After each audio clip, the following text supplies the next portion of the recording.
Щоп'ятниці я приходжу в цей центр, щоб виступати з вечірньою промовою. І щоразу мені потрібно прийняти рішення, про що я буду говорити. Сьогодні я вирішив поговорити на тему, як приймати рішення.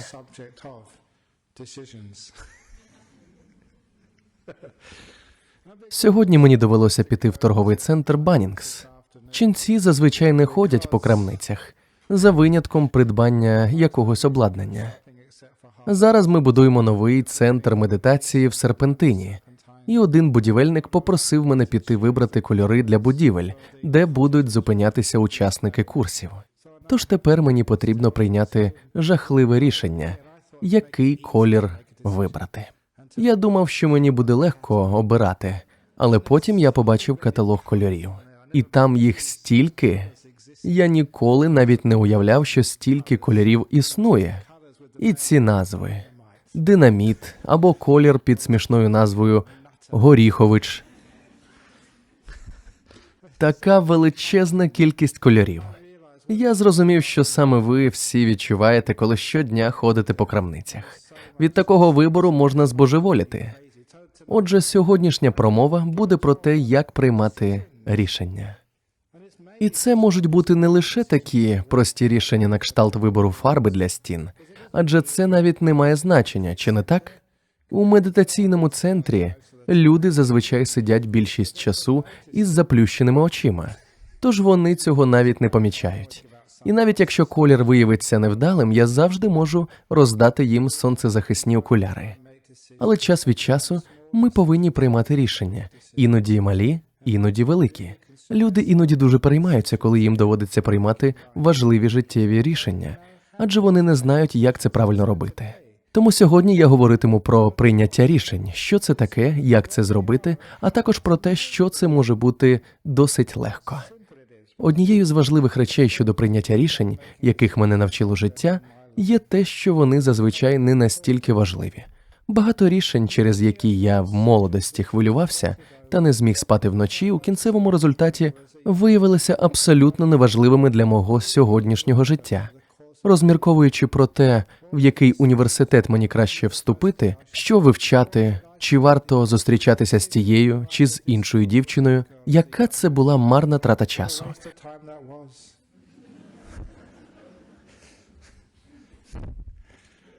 Якби я знав, що мене чекає в житті, мені б не довелося так багато переживати. Якби я знав, що стану монахом, то зовсім не переймався б такими речами. Це стосується і вас. Єдине, що ми знаємо, на 100% одного дня ми помремо. Тож який сенс турбуватися про прийняття якихось рішень? Я пам'ятаю одну важливу річ, якої я сьогодні навчаю багатьох людей.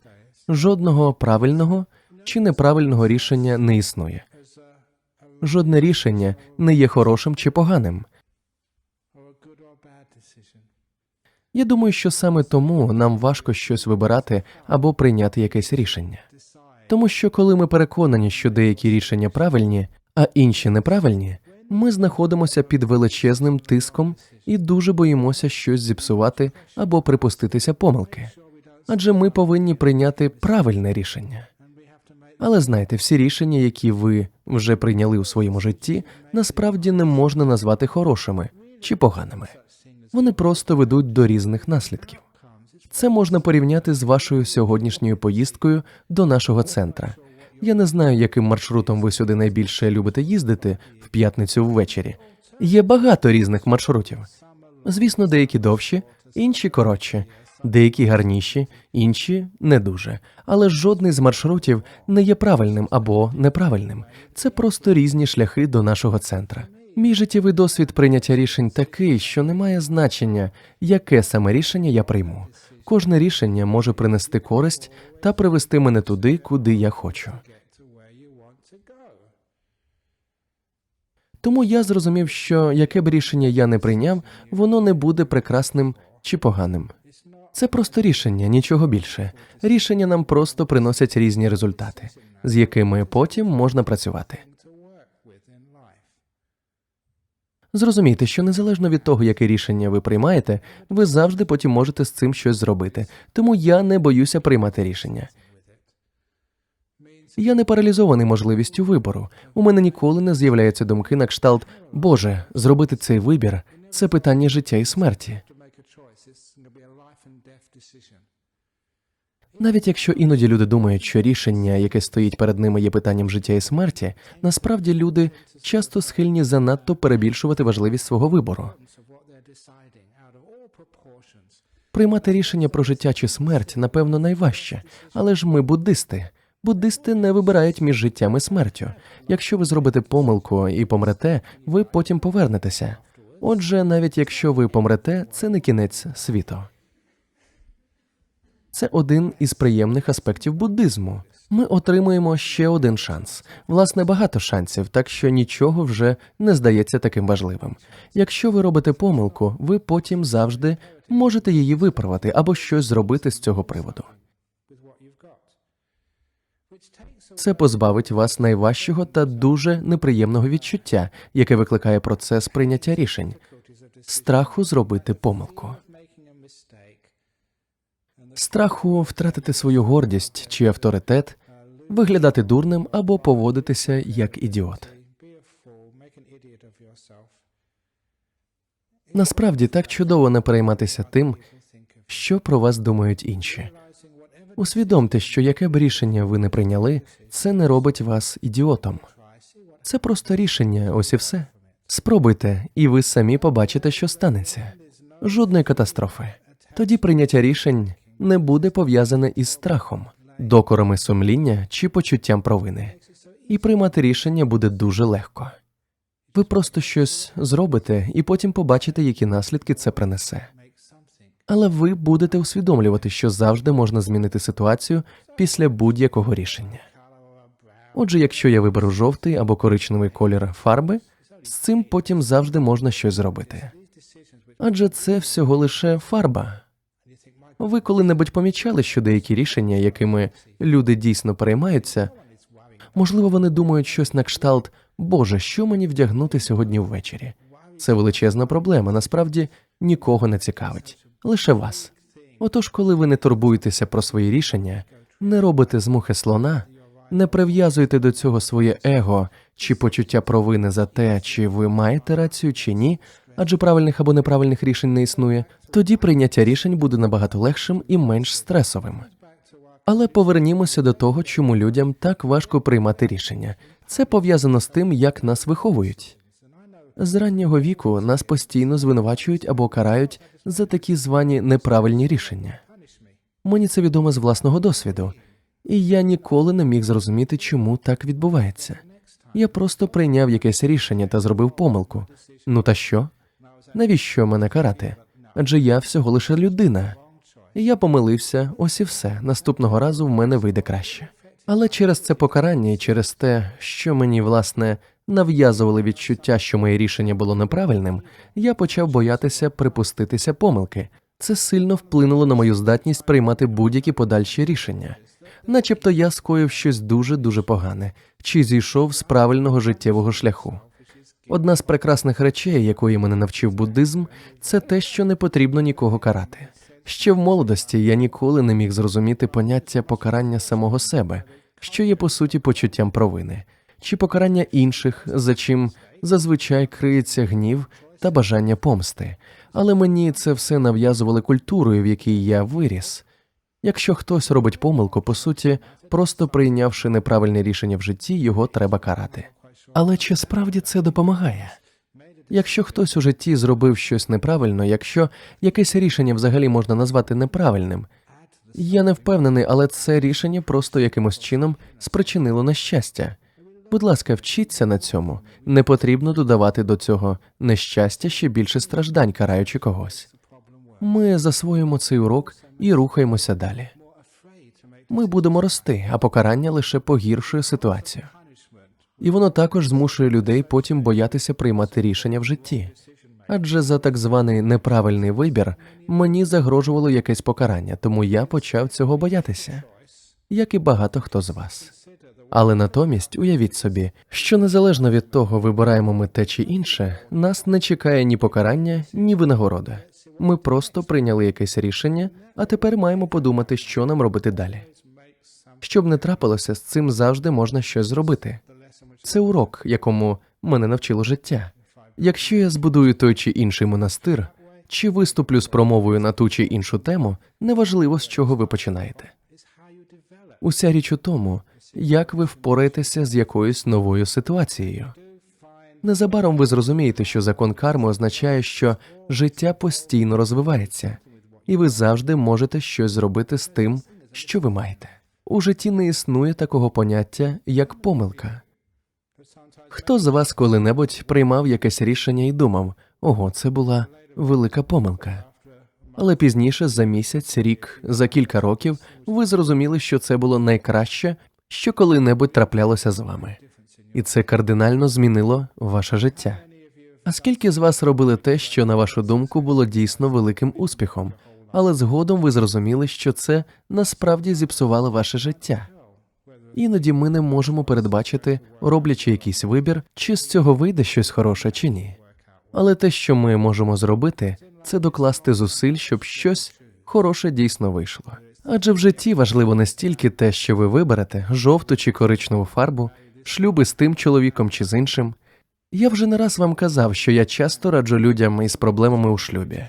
Якщо ви думаєте, що вийшли заміж не за того чоловіка, що означає не той чоловік? Адже вони всі однакові.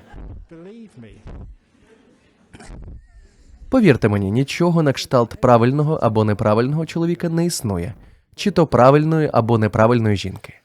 Зрештою, ви зрозумієте, що всі вони однакові. Тож, якщо ви одружилися з цією людиною, робіть усе для того, щоб це був щасливий шлюб. У деяких країнах усе ще існують шлюби за домовленістю. Але найдивовижнішим є те, що, якщо не помиляюсь, статистика свідчить про те, що шлюби за домовленістю та шлюби за коханням мають однакову успішність. Отже, те, що людина обирає партнера самостійно, не означає, що такий шлюб має більше шансів на успіх. Якщо хтось інший вибере вашого чоловіка, у вас будуть такі ж шанси на успіх. Тому це схоже на удачу або лотерею. Так само, як вибирати номер. У кого буде такий самий номер, як у вас з цією людиною, ви і одружитеся та залишитеся з ним до кінця свого життя. Ви б пішли на це? Іноді нам усе ж таки доводиться приймати такі рішення, але в таких ситуаціях прийміть рішення швидко та навчіться жити із своїм вибором. Винесіть з цього користь. З вами вже, напевно, траплялося щось подібне, і ви з цим впоралися. Тож згодом ви виявите, що прийняття якогось рішення вас більше не лякає. Яким би шляхом ви не пішли, ліворуч чи праворуч, це ніколи не кінець світу. Це не так важливо. Це надасть вам різні можливості, різні життєві шляхи. Не можна сказати, що один шлях кращий за інший. Він просто інший, ось і все. Коли Будда радив, як приймати рішення, він говорив, що є 4 речі, які ви завжди маєте враховувати, перш ніж приймати рішення.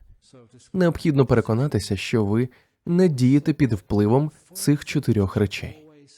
По-перше, не дійте під впливом власного бажання. Що я можу отримати з цього? По-друге, не дійте зі злої волі або помсти. У вівторок я читав лекцію в школі в Крайстчерчі. І там я сказав одне зі своїх улюблених прислів'їв. Немає підстав сердитися через що-небудь, і, безумовно, немає підстав для помсти. Якщо ви християнин, тому що це була християнська школа, якщо хтось зробив вам щось погане, скривдив вас, обдурив вас, погано до вас ставився чи зловживав вами, якщо ви християнин, Бог із цим розбереться. Не потрібно хвилюватися, залиште це Богові, і він розбереться. Якщо ви мусульманин, це справи Аллаха. Якщо ви єврей, то це робота Єгови. А якщо ви буддист, ми в Бога не віримо. Тож, як бути буддистом? Ми кажемо, мені не потрібно мститися, тому що карма все одно покарає того виродка.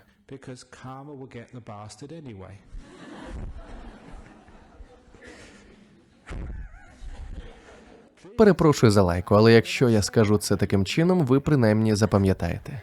Це лише засіб навчання, нічого більше. Отже, мститися не варто. Тому обираємо шлях без злої волі, без помсти, адже ми нікому не бажаємо завдати шкоди. По-третє, не приймайте рішення через незнання, під впливом самообману. Це дуже важливо. Ми прагнемо бути відповідальними людьми і приймати відповідальні рішення. Вони впливають і на інших людей, і на нас самих. Існують різні шляхи, і ми хочемо обрати найкращий. Хоча в кожному рішенні можна врешті-решт знайти щось хороше. Тому нам необхідно зібрати всю наявну інформацію, перш ніж прийняти якесь рішення.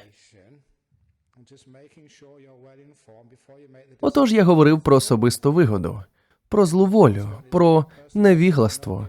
І нарешті четверта умова – це те, про що я говорив лише декілька хвилин тому. Ніколи не приймайте рішення під впливом страху. І це найважливіша частина прийняття рішень, тому що дуже багато людей приймають рішення через страх, або вони відкладають якесь рішення через страх. У таких людей здебільшого страх покарання, тому що вони бояться, що можуть прийняти так зване погане рішення. Це паралізує багатьох людей. Коли я йшов до крамниці за каталогом з кольорами, я міг би подумати собі, я боюся, а що коли я виберу поганий колір? Що скажуть усі ті люди, які вклали стільки грошей у центр медитації, якщо я зіпсую його рожевою фарбою? Що вони про мене подумають? Але мені байдуже. Тому що я знаю, що як монах я завжди перебуваю в безпрограшній ситуації, що б я не зробив. Наприклад, якщо я скою якусь велику дурницю та скажу тут щось дурне, що вас усіх образить, чудово. Я зможу потім залишитися в монастирі, спокійно медитувати, і мені більше ніколи не доведеться сюди до вас ходити. Принаймні, я зможу трохи відпочити. Тому навіть якщо я напартачу, це буде чудово. А якщо ні, також чудово. Тоді я зможу надалі виступати з промовами і приносити людям радість. Тож, що б я не робив, я завжди у виграшній ситуації. Це просто різні життєві шляхи. Ось і все. А зараз розповім вам правдиву історію. Мені завжди дуже щастило. Коли я приїхав сюди 25 років тому, після 9 років життя в Таїланді, я був заступником настоятеля. Я був схожий на тих велосипедистів, які їдуть у зчепленні за вантажівкою, захищені від вітру. Це був я. Всю відповідальність брав на себе настоятель за всі добрі чи невдалі промови.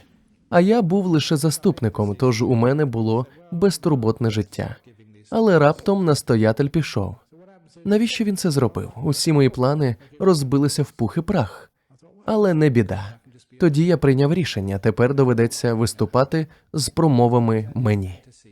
А якщо я людям не сподобаюсь, що коли в мене буде погано виходити? Все одно буде чудово. Тоді я можу стати ченцем, відлюдником. Я завжди хотів бути відлюдником. Я уявляв собі, як живу в глибокій печері. Це була моя мрія. Коли я вперше приїхав сюди, то почув, що в Нуланборі дивовижні печери, і під ними ще й вода є. Я був переконаний, що хтось дасть мені і трохи їжі. Я вже уявляв, як стану відлюдником із Нуларбора. Це була моя мрія. Тепер ви бачите, про що мріють монахи. Не про виграш у лотерею чи про красиву дівчину. Вони мріють стати відлюдником у глибокій печері в Нуларборі. Але потім я почав фантазувати далі. А що буде пізніше? Уявіть, що ви монах у глибокій печері в Нуларборі. Рано чи пізно вас хтось знайде. І як тільки вас знайдуть, вони повідомлять про це телебачення. Телебачення пошле туди репортерів, щоб зняти репортаж про цікаву людину, відлюдника з Нуларбора. Вони питатимуть, чому ви втекли? Через нерозділене кохання? Через те, що ваш бізнес зазнав краху? Чи вам набрид весь світ через якусь іншу причину? Це тому, що команда Eagles постійно програвала? Тому ви стали відлюдником? Вони візьмуть у мене інтерв'ю для телебачення. І, звичайно, як тільки всі з телебачення дізнаються, що в Нуларборі є відлюдник, туди почнуть їздити туристи, які проїжджають через Нуларборську рівнину і поїдуть дивитися на відлюдника з Нуларбора. Тому що дуже рідко можна побачити відлюдника. І тоді цілі туристичні автобуси будуть їздити до мене. Незабаром вони встановлять туалети перед моєю печерою, а також сувенірну крамницю. А через деякий час там можна буде купити ляльок відлюдників із киваючою головою. Я стану туристичною пам'яткою. як і все інше. Ось що станеться з відлюдником з Нулларбора. Таким чином, як бачите, яке б рішення ви не прийняли, це не має значення. Так буває у світі. Тому я зрозумів, що неважливо, яке рішення я прийму, навчати чи ні. Якщо ви викладаєте і вас добре сприймають, це прекрасно. Якщо ні, також чудово. У цьому разі ви вже не будете боятися виступати з промовами. Кажуть, одна з найстрашніших речей – це публічні виступи, але я від них отримую насолоду. Тому що я абсолютно спокійний. Вам подобається? Чудово. Не подобається? Чудово. У нас все одно забагато людей в цьому залі.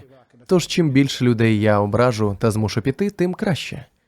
І це підводить мене до сьогоднішнього жарту про те, як приймати рішення. Насправді, це два жарти в одному. Я їх об'єднав. Прийняття поганого рішення – друга частина. 3 хлопців заблукали в пустелі. Вони блукали там уже декілька днів. Один з них був француз, один австралієць і один англієць. Я англієць, тому глузувати будемо переважно з англійця. Я можу собі це дозволити як англієць. Отож, австралієць, француз і англієць губляться в пустелі та довго там блукають. Вони не можуть знайти вихід. Раптом вони бачать ескімоса, який приїжджає на санях з хаскі. Вони підходять до нього та з великим полегшенням кажуть йому: «Слава Богу, ескімос! Ми заблукали і не знаємо, як звідси вибратися». А ескімос їм каже: «Хо-хо, то ви думаєте, що це ви заблукали?»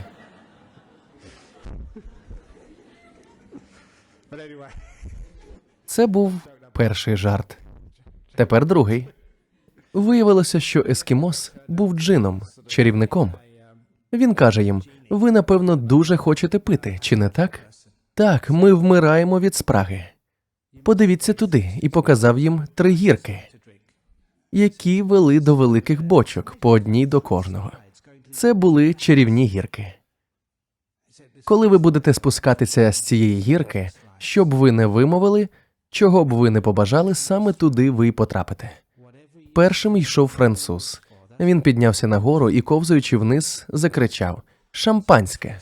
Як тільки він це вимовив, він упав у бак із шампанським. Він пив і неймовірно насолоджувався фірмовим шампанським найвищої якості. Потім австралієць піднявся нагору і поїхав. Як думаєте, що він закричав? Чи то світле, чи то темне? Звичайно ж, пиво. І він впав до бака, повного пива. І тож він пив, втамовував спрагу.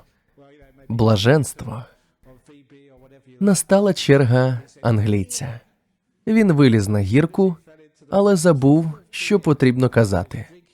І ось він почав їхати вниз і захоплено вигукнув: «Ова!».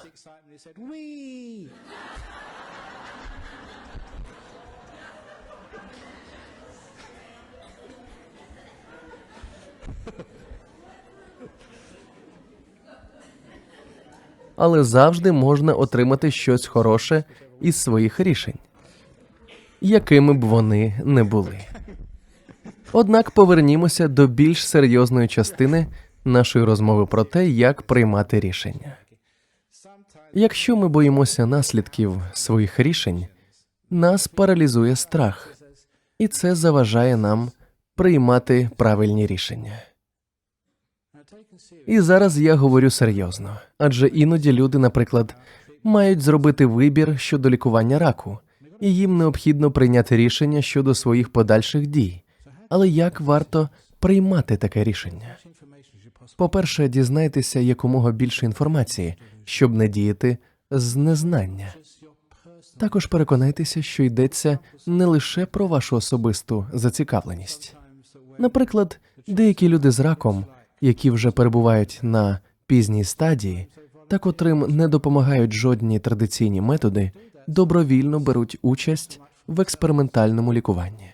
Не стільки для себе, скільки для інших людей. Отож вони роблять це не для власної вигоди, а для інших. Мені дуже подобається така поведінка. Декілька тижнів тому мені розповіли про кілька випадків цькування на робочому місці. Мене запитали, що робити, коли таке відбувається.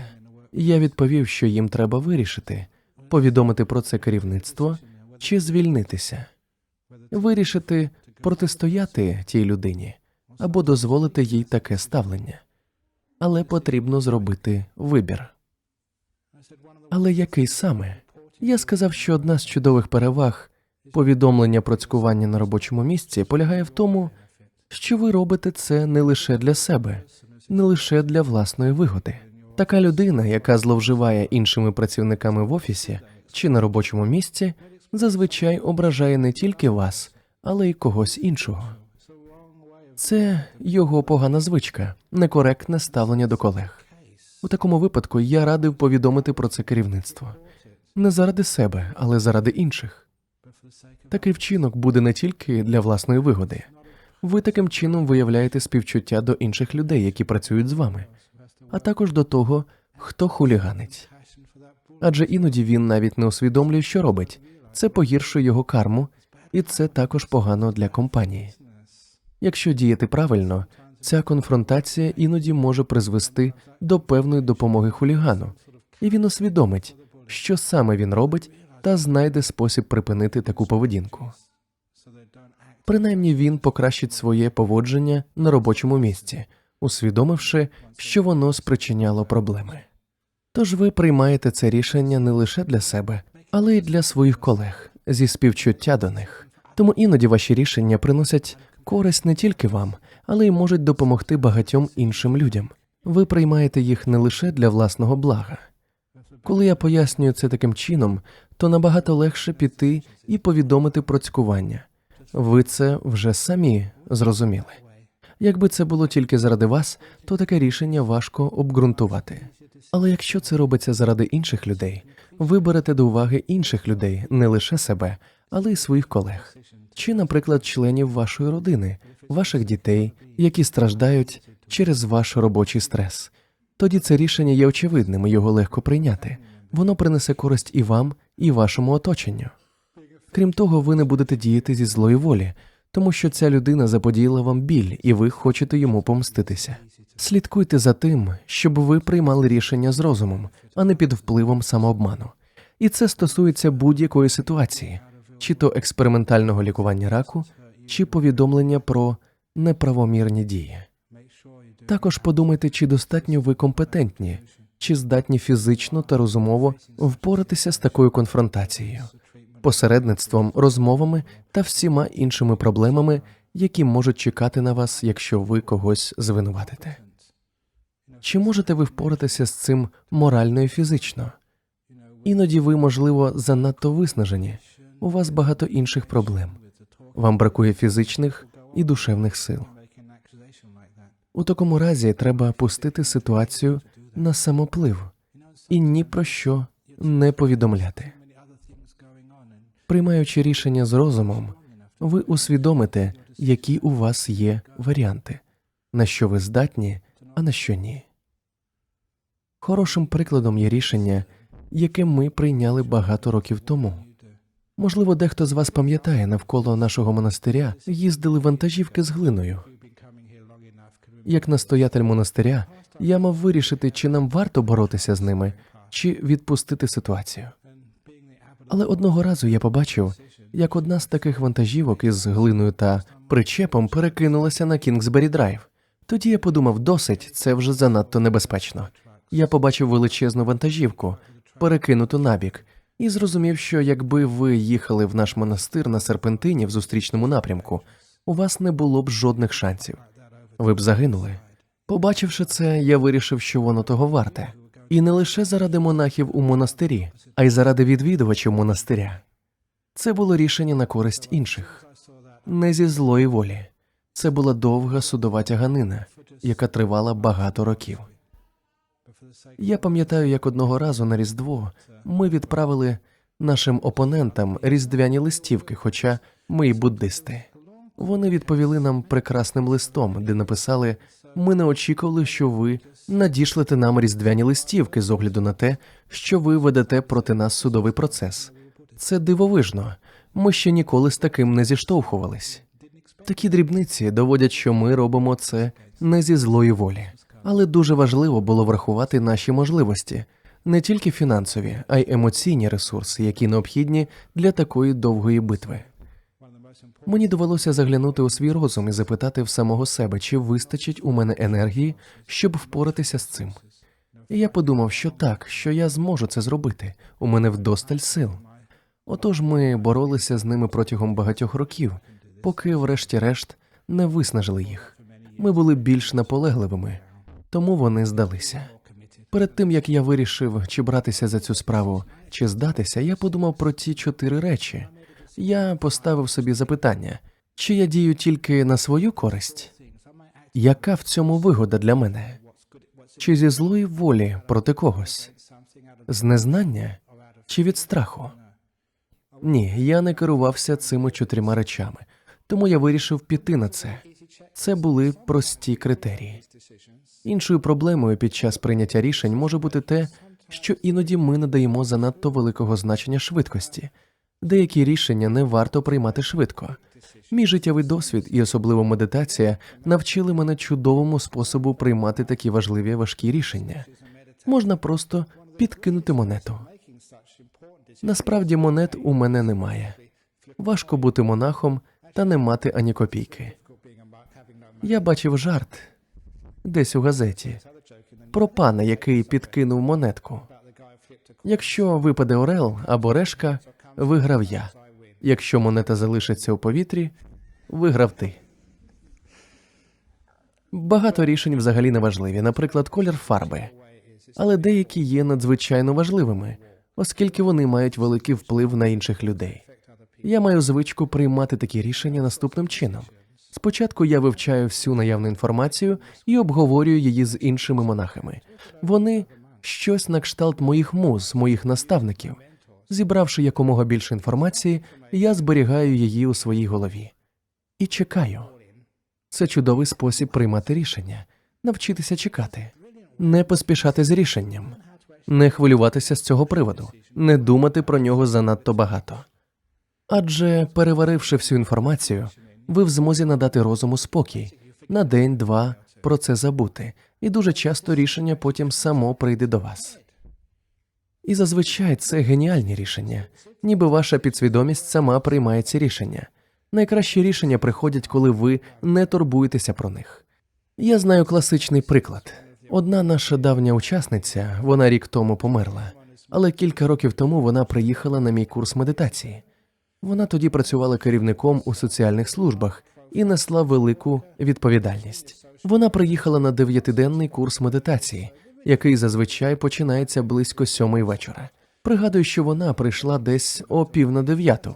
Вона працювала в офісі, їй треба було щось зробити, і вона не могла раніше піти з роботи. Думаю, вона навіть не вечеряла. Вона приїхала прямо з офісу до центру медитації в Північному Перті. Вона була дуже втомлена, тому я порадив їй відпочити кілька днів, перш ніж вона почне медитувати. Через кілька днів на особистій співбесіді вона сказала, що приїхала на курс прямо з офісу. Вона повинна була вирішити багато важливих проблем і закінчила працювати дуже пізно. Але вона була мудрою і багато разів чула, чому ми тут навчаємо. Приїхавши до нашого центру, вона викинула всі свої проблеми з голови на декілька днів. Вона вже володіла всією інформацією, просто не встигла її обробити. Знадобилося лише 3 дні спокою та медитації, і раптом їй почали спадати на думку різноманітні рішення. Та жінка сказала мені, що просто почала чути всі ті ідеї у своєму розумі, та зовсім не знала, звідки вони беруться. Вона сказала мені, нічого собі, це справді чудові ідеї. Вона була дуже вражена цими рішеннями, які прийшли до неї самі по собі. Вона сказала, щойно я повернуся додому, я реалізую ці ідеї. Вони такі інноваційні, я вже уявляю собі, що з них вийде. Вона також сказала, що сама б ніколи такого не придумала. Це був процес прийняття рішень, який відбувся шляхом збору всієї інформації та очікування. Вона почекала, поки її мозок, її розум усе опрацюють, і рішення самі з'являться. У мене з цим багато досвіду. Я сам так приймав рішення багато разів. Коли до мене підходить жінка і каже, «Слухайте, я вагітна і обмірковую аборт. Що мені робити?» Іноді люди стикаються з такими важкими рішеннями. Я раджу їм насамперед не боятися.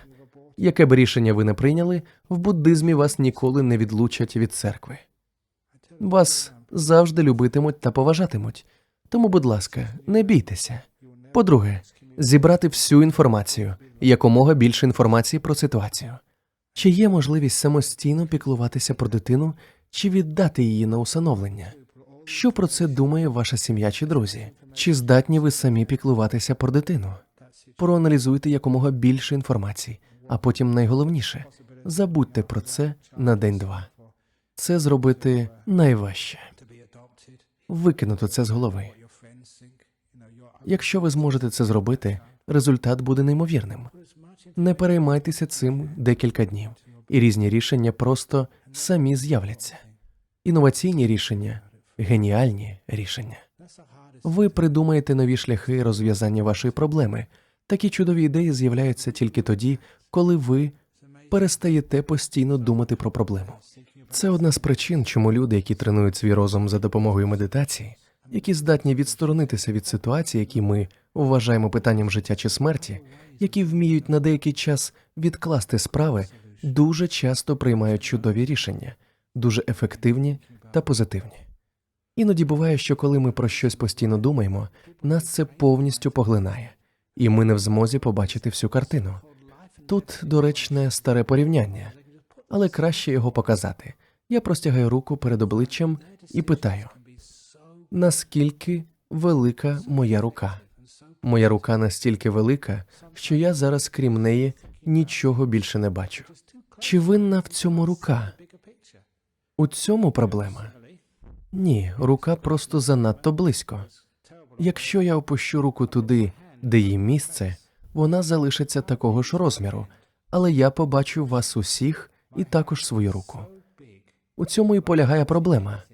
Коли ми приймаємо рішення, ми настільки поглинені цим, що не бачимо нічого іншого. Ми не бачимо правильної перспективи.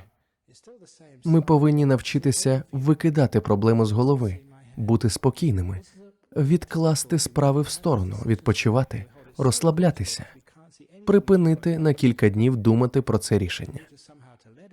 Щойно ця річ опиниться там, де їй місце, так само, як я показував з рукою, ви побачите все набагато ясніше та приймете набагато краще рішення. Саме тому люди, які вміють медитувати, які можуть викинути минуле і майбутнє з голови та не так сильно цим перейматися, вони вже знають, що приймати важливі рішення набагато легше, якщо відкласти проблему на деякий час.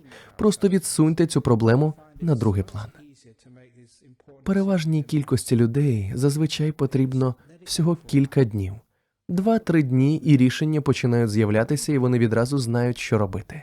У своїй книжці «Відчиняємо брами свого серця» я описав, що це як опинитися на роздоріжжі життя. Адже рішення – це щось на кшталт роздоріжжя. Що мені робити? Одружитися? Стати черницею? Виїхати за кордон? Убити себе? Не знаю, що ще. Але щоб це не було, зупиніться на мить. Зберіть всю інформацію. Так само, як коли ви підходите до роздоріжжя, ви зупиняєтесь. Не потрібно повертати ні вліво, ні вправо, ні на північ, ні на південь. Сядьте і чекайте автобус. Адже на роздоріжжях зазвичай зупиняються автобуси. У переважній кількості автобусів пункт призначення вказано на передній частині. Якщо там написано місце, куди ви хочете поїхати, то сідайте в цей автобус. Якщо ви не хочете туди їхати, не сідайте, тому що позаду завжди їде інший автобус. Це означає, що коли треба прийняти рішення, почекайте, навчіться його відкладати на деякий час. Не потрібно мчати на північ, чи на південь, чи на схід, чи на захід. Залишайтеся спокійними і чекайте на рішення. Воно і справді з'явиться. Це чудовий спосіб приймати рішення. Ви помітите, що рішення, які ви приймаєте таким чином, або які самі до вас приходять, будуть набагато успішнішими у вашому житті. Коли ви навчитеся приймати рішення таким чином, у вас буде набагато менше стресу в житті. Ми всі повинні час від часу приймати рішення. Ви помітите, що рішення, які ви приймаєте таким чином, або які самі до вас приходять, будуть набагато успішнішими у вашому житті. Коли ви навчитеся приймати рішення таким чином, у вас буде набагато менше стресу в житті. Ми всі повинні час від часу приймати рішення, але іноді ми не знаємо, як це зробити. І через те, що ми не вміємо робити вибір, ми втрачаємо сон, ми перебуваємо у стресі, у нас виникають захворювання, спричинені стресом. Як монах мені доводиться приймати багато рішень. Іноді люди підходять до мене і запитують про ситуації, що загрожують життю. Багато жінок запитують мене, чи варто робити аборт. Іноді мене запитують, чи варто мені вчинити самогубство. І ось ви опиняєтесь у ситуації, коли ви стоїте віч-навіч з людиною, чиє життя у ваших руках, і вона просить у вас поради. Іноді це лякає. А якщо я прийму неправильне рішення? Але сьогодні я вже не думаю, що є якісь неправильні рішення. Неважливо, який вибір я зроблю, якщо я роблю це безкорисливо, без злої волі, якщо я володію якомога більшою інформацією та не боюся. Такі рішення завжди хороші, що б не трапилося. Проблема не в тому, що відбувається в житті, а в тому, як це відбувається. Різні життєві події, такі як смерть, хвороби, зцілення, одужання, багатство або банкрутство, або навіть те, коли ви стаєте ченцем або монахом, для мене це не так важливо. Важливо те, як хтось стає монахом чи черницею, як ви одружуєтеся, як ви багатієте, як ви живете з раком, як ви живете або помираєте. На мою думку, у житті важливо саме як, а не що. Неважливо, що ви зіштовхнулися з абортом, самогубством, успіхом чи багатством. Важливо, як цього всього було досягнуто та яким чином ви з цим впораєтеся. Нещодавно в Крайстчерчі мене запитали, чи погано бути багатим, якщо я буддист? Чи не повинен я бути бідним та позбутися матеріальних втіх? Моя відповідь була демонстрацією того, про що я зараз говорю. У багатстві немає нічого поганого, якщо ви здобули його правильним способом і правильно ним користуєтеся. Багатство, само собою, не є злом. Те, як ви його отримали, та як використовуєте, може бути поганим чи хорошим. Завжди важливо не що, а як. Те ж саме стосується бідності. Бути бідним – це не добре і не погано. Річ у тому, як ви бідні. Я сам бідний. Нещодавно я був у міграційному відділенні, тому що ми спонсоруємо одного монаха на отримання постійного місця проживання. Але його запит було відхилено. Знаєте чому? Тому що ми йому мало платимо. Боже мій. Адже, виявляється, є прописана законом заробітня плата. Якщо хтось хоче отримати візу для релігійних цілей і не задовольняє цю умову, вони отримують відмову. Тому нам з цим доведеться боротися. І такі речі нам доводиться робити. Влада не знає, що монахи та черниці бідні, але ми маємо бути бідними. Нам це подобається. Я боротимуся за своє право бути бідним. I will fight for my right to be poor.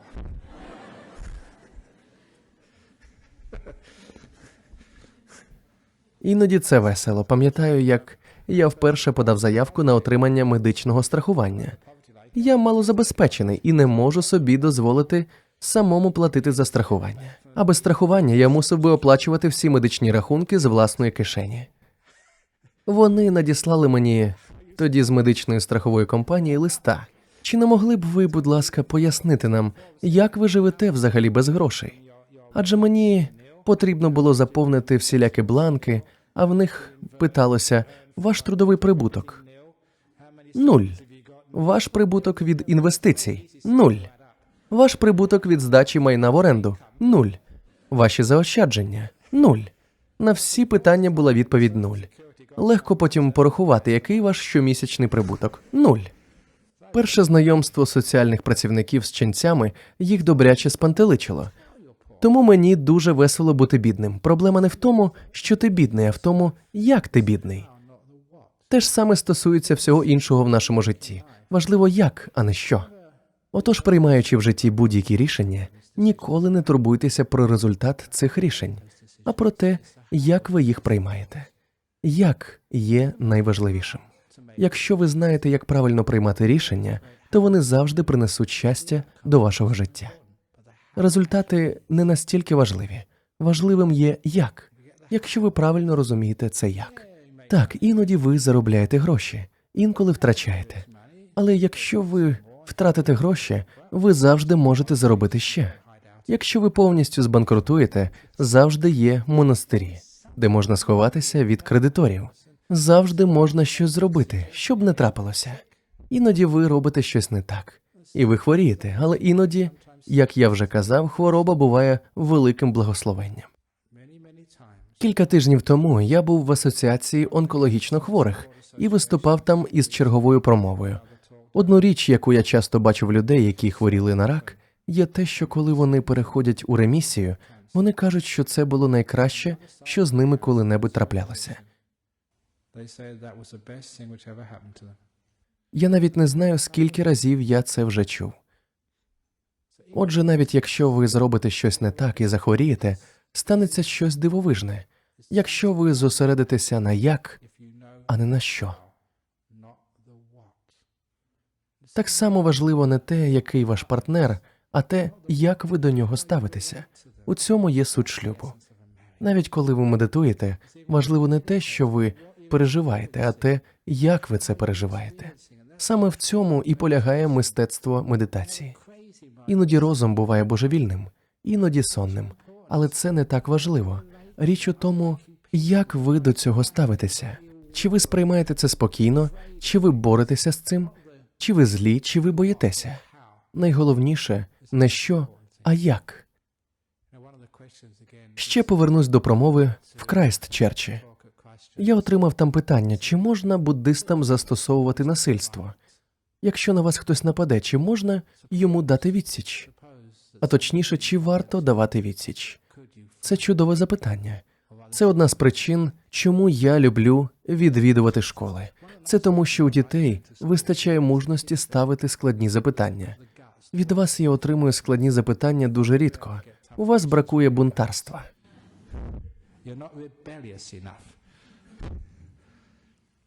Я сказав їм, чи це нормально, якщо буддист застосує насильство? Я сказав, що набагато краще втекти. Але якщо ти монах, то ти не можеш втекти. Якщо ви колись спробуєте побігти в цьому вбранні, ви побачите, що воно спадає. Повністю. А під ним нічого немає. Так що тікати не можна. Але я пам'ятаю, це реальна історія про те, як буддисти ставляться до насильства. Я розповів її дітям у тій школі, і вони були дуже вражені. Коли ми вперше приїхали до передмістя та відкрили наш центр, це було близько 20 років тому, можливо, 23 роки тому. Я вже точно не пам'ятаю. Це будівля ще не була побудована. Поруч була тільки громадська зала. Ми щойно відкрили наш центр, тож ми готувалися до церемонії урочистого відкриття. Ми вирішили спробувати щастя та запросили тодішнього губернатора Західної Австралії, сера Гордона Ріда. Сьогодні на його честь названо шосе. На нашу радість він прийняв запрошення. Ми навіть не очікували, що губернатор погодиться відвідати таку малозначущу подію. Але він прийняв запрошення та прийшов. Ми були в захваті. Попри те, що у нас не було багато грошей, це мав бути великий день. Наш скарбник тоді сказав мені: «Слухай, ми хочемо влаштувати дійсно видовищне шоу. Моя робота, моя маленька допомога полягала в тому, щоб замовити вуличний намет і стільці для нас і всіх гостей. Скарбник мене запевнив, що ціною можна не перейматися, тому ми хотіли все найкраще. Я телефонував у найкращі прокатні компанії в Перті, поки не знайшов одну в Коттесло, яка орендувала намети. Я сказав їм: «Слухайте, у нас буде губернатор, і ми хочемо влаштувати серйозне шоу. Буддисти приїхали до міста і хочуть як слід відсвяткувати. Ми не хочемо нічого звичайного, ми хочемо справити враження. Тож не могли б ви знайти для нас дуже гарний намет і якісь якісні стільці? До нас приїде губернатор штату». Жінка на другому кінці відповіла: «Так, звісно, але це буде коштувати...» Я відповів: «Це не має значення». Скарбник сказав, що ми можемо влаштувати видовищне шоу. Отож ми домовилися. Була п'ятниця, ми запланували свято на неділю, тож мусили все підготувати ще в п'ятницю, поки люди ще на роботі. У п'ятницю після обіду приїхала вантажівка з наметом і стільцями. Я добрий монах, тому постійно допомагав комусь іншому і не бачив, як вони розвантажували ці речі. Але коли я перевірив, що вони перевезли, я побачив, що намет був весь заяложений. Він був вкритий червоним пилом. Мабуть, він стояв на якійсь сільськогосподарській виставці. Це мене дуже засмутило, тому що я попросив якісні речі. Але замість того, щоб скаржитися, краще запалити свічку, ніж скаржитися на темряву.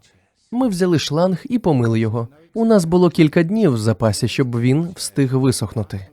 Але потім я побачив стільці, вони теж були дуже запилені. Багато людей допомагали мені. Ми взяли мокрі ганчірки та вимили стільці. Це було нам під силу, але потім я побачив 10 віп-стільців.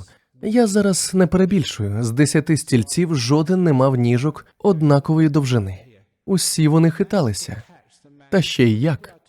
Це вже було занадто. Ми можемо витерти стільці, помити намет, але полагодити стільці, що хитаються, ми не можемо. Тож я побіг до телефону, тут, до кімнати поруч. Мені вдалося зостати ще ту жінку, з якою я домовився, якраз перед тим, як вона закрила офіс у п'ятницю ввечері.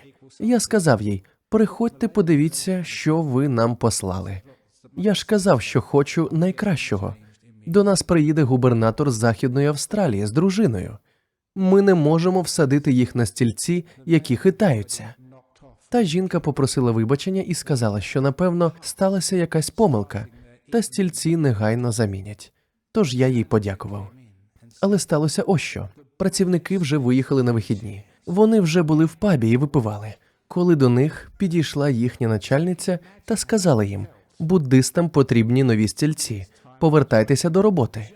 Можете собі уявити, що вони відчували. Цього разу я чекав їх прямо перед будинком. Вантажівка повернула за ріг і була на півдорозі по вулиці Нансон, приблизно за 200 метрів до будівлі, і на півдорозі якийсь чоловік вискочив з вантажівки. Вона їхала зі швидкістю близько 20-30 км на годину. Той хлопець вискочив і зі стиснутим кулаком побіг до нас. «Хто тут головний? Покажіть мені того, хто тут керує!»